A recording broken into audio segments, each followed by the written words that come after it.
pessoal, como é que vocês estão? Tudo bem?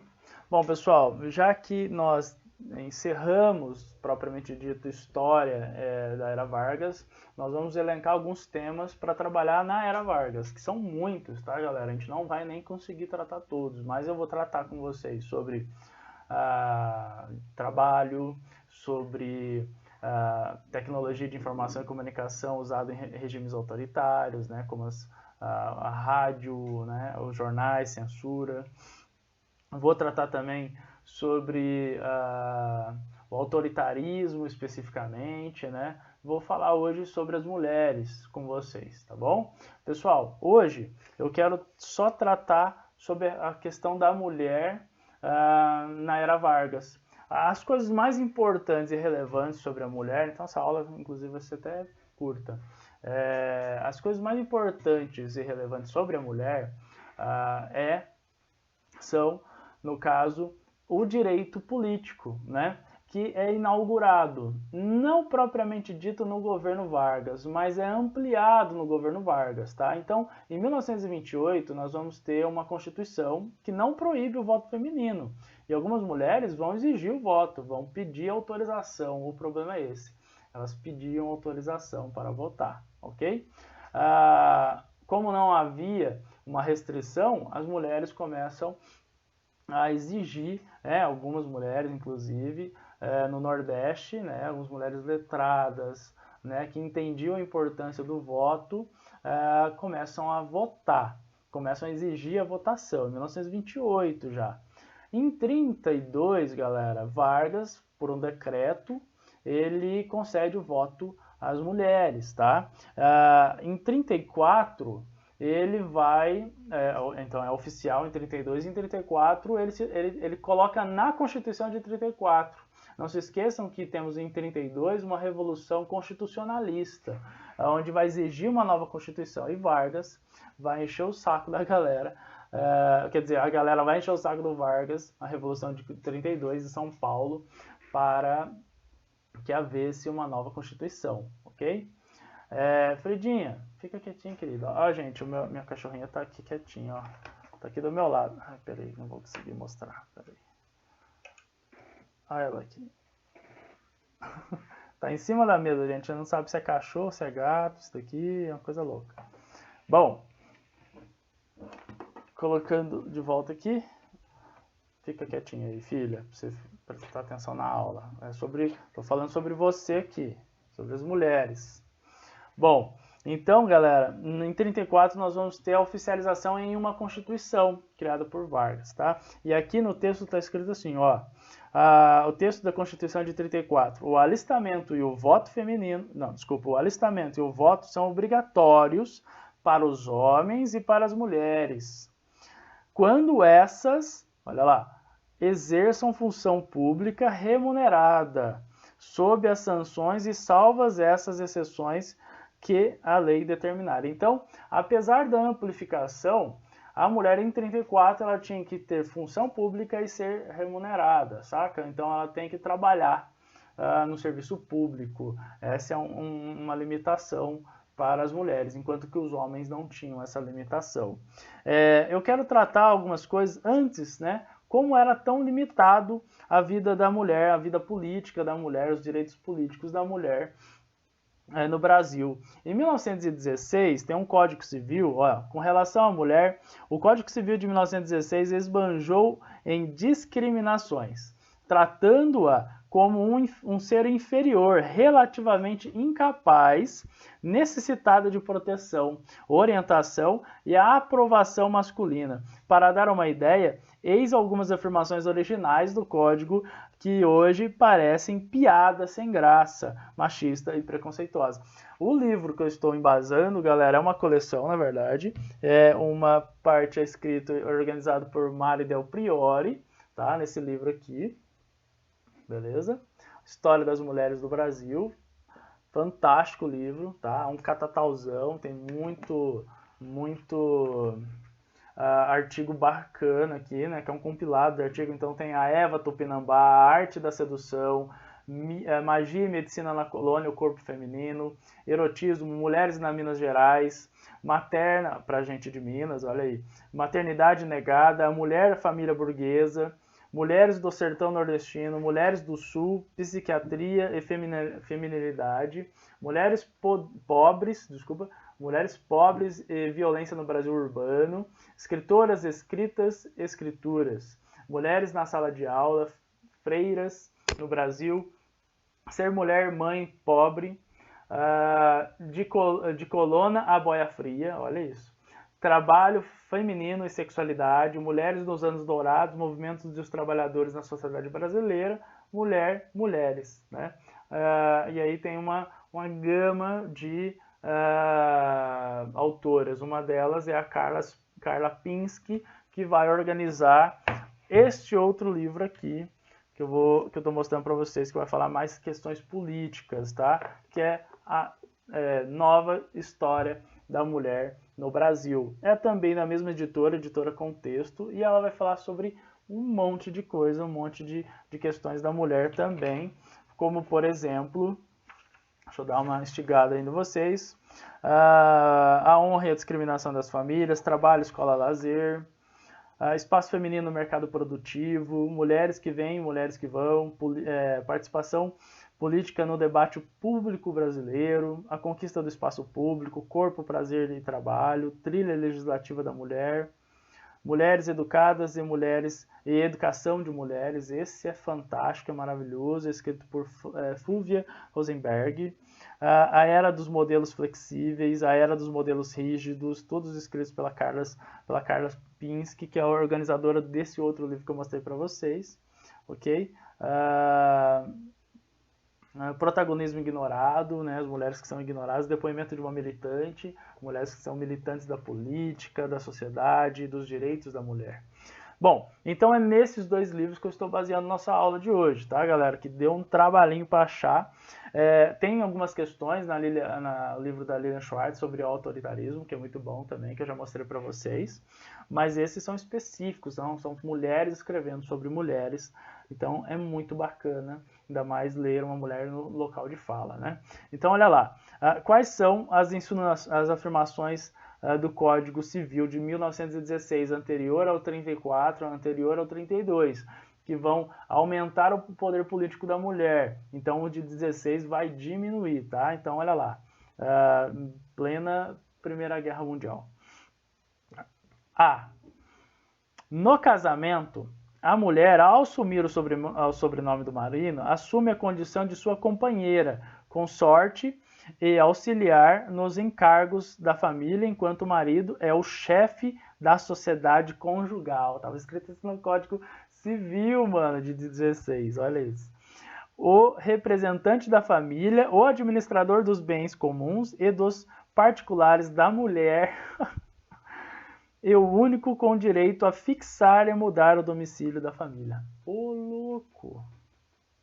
Coloca aquele meme do Faustão. Ô, louco, meu!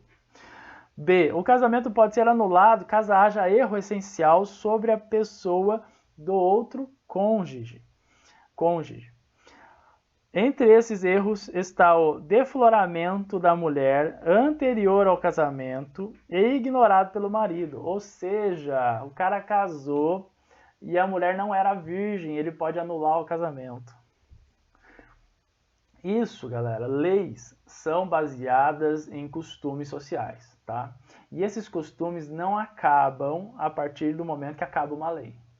Então, isso perdurou muito tempo, porque é uma tradição, inclusive familiar.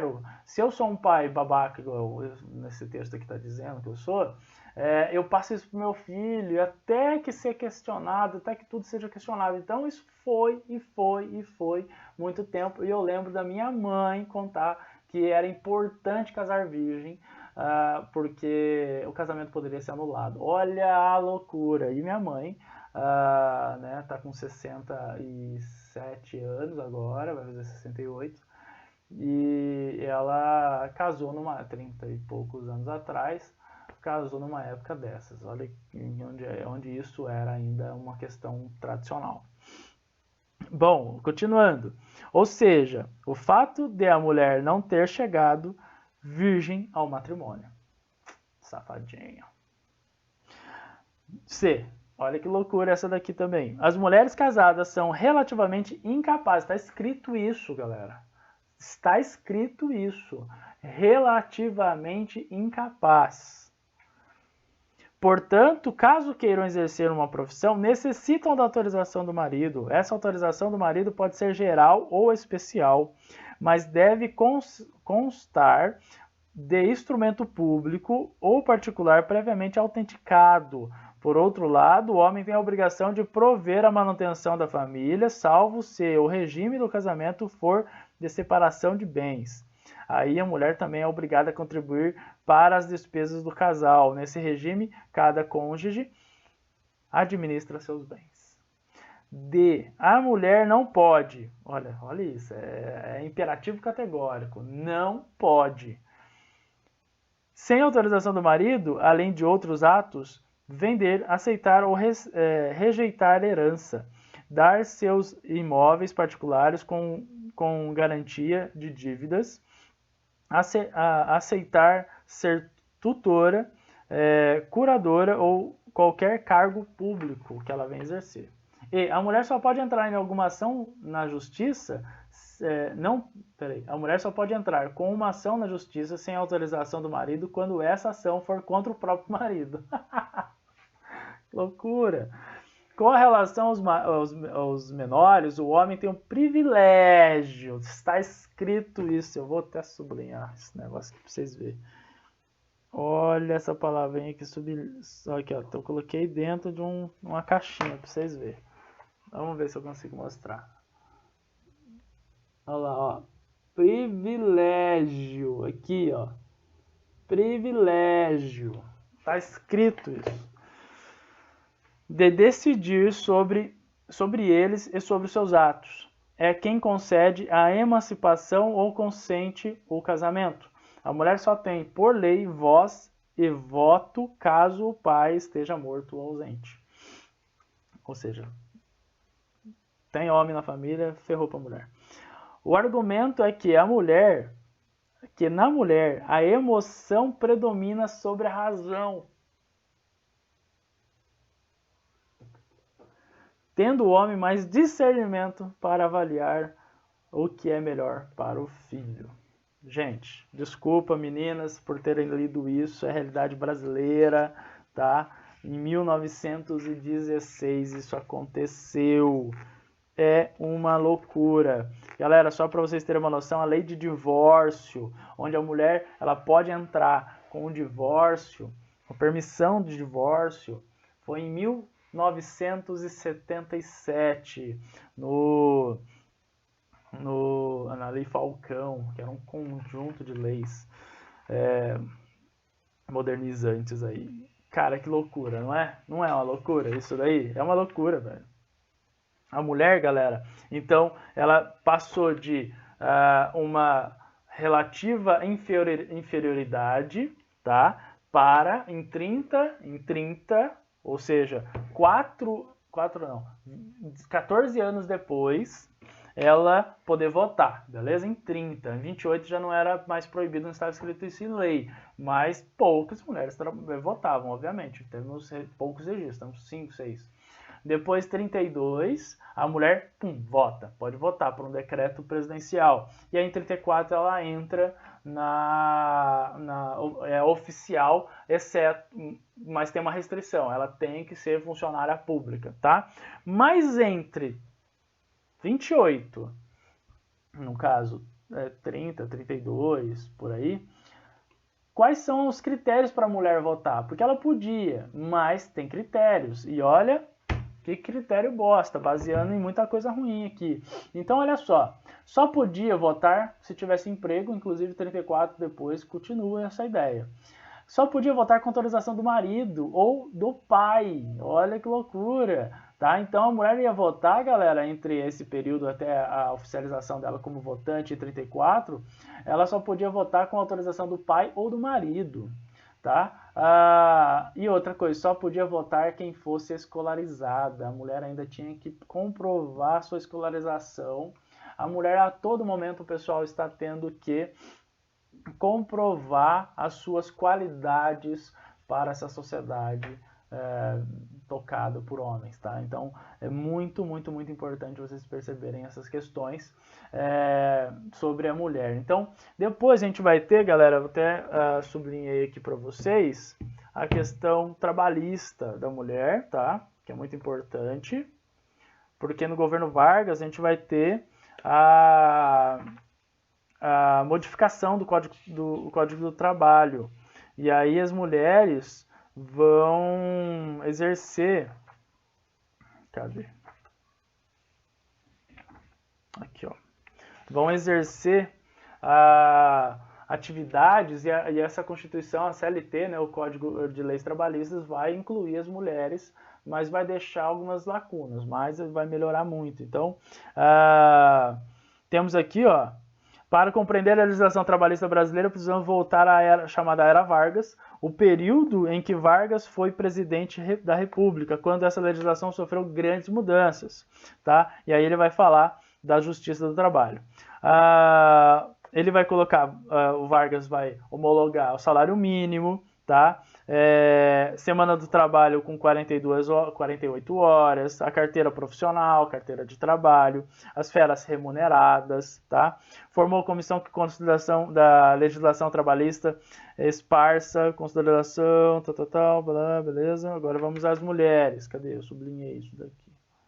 Aqui, ó. A CLT trata o trabalho feminino em um capítulo próprio, tá? Então, o trabalho da mulher era num capítulo separado da Constituição. Quer dizer, separado não, em um próprio. Então, ela vai falar sobre o trabalho da mulher e ela vai falar especificamente.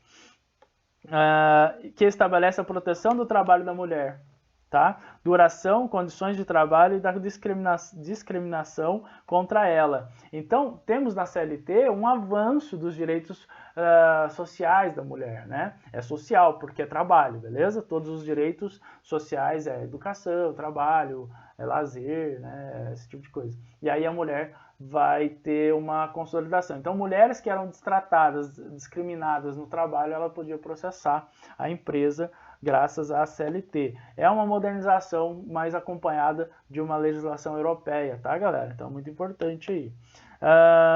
Fazendo entender que a adoção de medidas de proteção ao trabalho das mulheres é considerada de ordem pública, não justificando, em hipótese alguma, redução de salário. Então, a mulher não podia perder salário porque ela é engravida, ou porque ela menstrua, como já foi falado. Ai, meu Deus do céu. Hoje em dia, aquele que ocupa o cargo executivo, antes era deputado, ele falava que a mulher deveria receber menos porque menstruava. Pausa dramática. A preocupação específica com a mulher nas leis trabalhistas não é algo recente, desde a segunda década do século XX, né? Então a gente vai ter já esse avanço desde o século XX. Temos também questões de direitos trabalhistas para a mulher, o afastamento, o direito à maternidade, né? O tempo de maternidade. Então é muito importante. Aqui, ó. Na CLT de 1943, ainda era Vargas, estabeleceu ser proibido o trabalho da mulher grávida no período de 6 semanas antes ou 6 semanas depois do parto. Mais tarde, decreto de lei em 1967 alterou a proibição para o período de 4 semanas antes e 8 semanas depois do parto. Tá? E aí, desde 1974, já bem depois da Era Vargas, temos outro avanço. O salário maternidade faz parte das prestações previdenciárias. O empregador paga a empregada e é ressarcido pela Previdência Social. Em alguns casos, como o da trabalhadora avulsa, será pago diretamente pela Previdência Social. Então, aquele argumento babaca de tipo, a mulher engravida gera um custo, tal, é ruim para o empregador, mentira. Ele é ressarcido e é pago pela Previdência Social, que ela já contribui, inclusive, como funcionária, tá? Mas antes disso, galera, inclusive na era Vargas, a mulher engravidou, ela tem esse período, é proibida ela trabalhar, então gera um problema. Qual o problema? As pessoas preferiam contratar homens, porque homens não engravidavam, tá? Esse é um problema. Depois de que a mulher, nesse tempo de afastamento, o salário dela era ressarcido pela Previdência, o empregador pagava, depois era ressarcido, ficou mais tranquilo para a contratação de mulheres, tá? Então melhorou muito. Mas enquanto isso, galera, a mulher engravidava, ela saía do emprego ou ficava sem salário no período que ela não estava trabalhando, tá? Então são alguns problemas aí. E a aula de hoje se encerra por aqui, tá bom? Um abraço, um beijão para vocês. Até mais.